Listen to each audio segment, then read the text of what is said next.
उम्मीद की किरण। गांव के एक कोने में एक गरीब परिवार रहता था।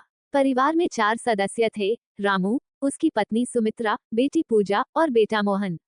उनकी जिंदगी मुश्किलों से भरी थी, लेकिन उनका एक सपना था अपनी जिंदगी को बेहतर बनाना। रामू गांव में एक छोटी सी खेतिहर भूमि का मालिक था।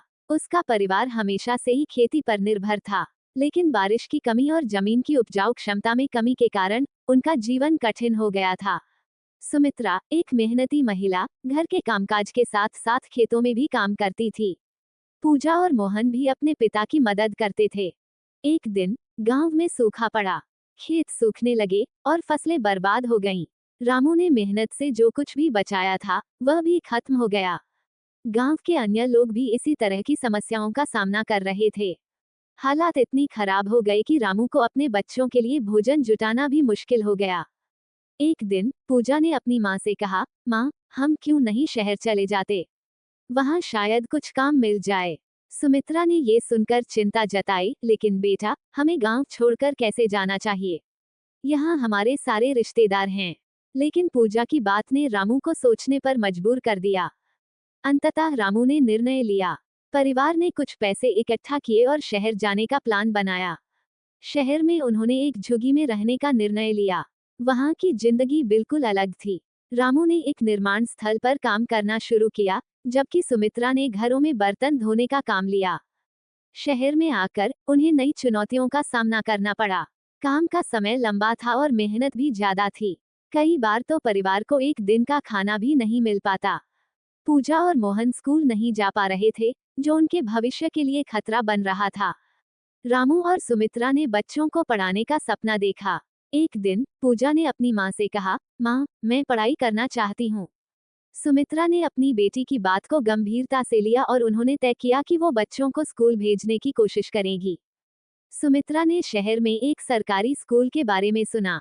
उन्होंने रामू से कहा, हमें पूजा और मोहन को स्कूल भेजना चाहिए। रामू ने कहा, पर हमारे पास पैसे नहीं हैं।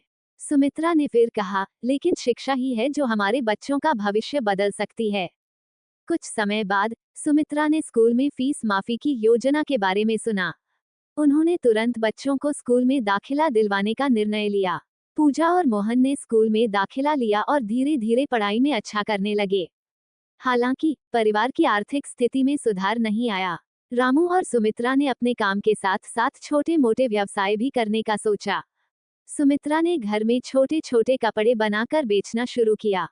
कड़ी मेहनत के बाद रामू और सुमित्रा ने धीरे धीरे पैसे इकट्ठा करना शुरू किया। पूजा और मोहन की पढ़ाई में भी सुधार हुआ। उन्हें स्कूल में अच्छे अंक आने लगे। कुछ सालों बाद रामू ने अपनी मेहनत और धैर्य से थोड़ी बहुत पूंजी जमा की। उसने गांव लौटने का सोचा। अब उनके पास कुछ पैसे थे, जो वे अपने गांव के खेतों को फिर से उर्वर बनाने में खर्च कर सकते थे। रामू ने अपने परिवार के साथ गांव लौटने का निर्णय लिया। गांव में वापस आकर उसने अपने खेतों को फिर से तैयार किया। अब उसकी मेहनत रंग ला रही थी। खेतों में फिर से हरियाली लौट आई। अब रामू और सुमित्रा के बच्चे अच्छे स्कूल में पढ़ रहे थे। उन्होंने अपनी मेहनत और संघर्ष से न केवल अपनी जिंदगी बदली, बल्कि गांव के अन्य परिवारों के लिए भी प्रेरणा बन गए। इस कहानी से यह स्पष्ट होता है कि कठिनाइयां चाहे कितनी भी बड़ी क्यों ना हो, अगर मेहनत और धैर्य से काम लिया जाए तो हर सपना पूरा किया जा सकता है। रामू और सुमित्रा ने अपने बच्चों के भविष्य के लिए जो किया, वह वास्तव में एक प्रेरणा है। इस तरह एक गरीब परिवार ने अपनी मेहनत और उम्मीद के बल पर न केवल अपनी जिंदगी में बदलाव लाया, बल्कि अपने गांव के लिए भी एक मिसाल कायम की।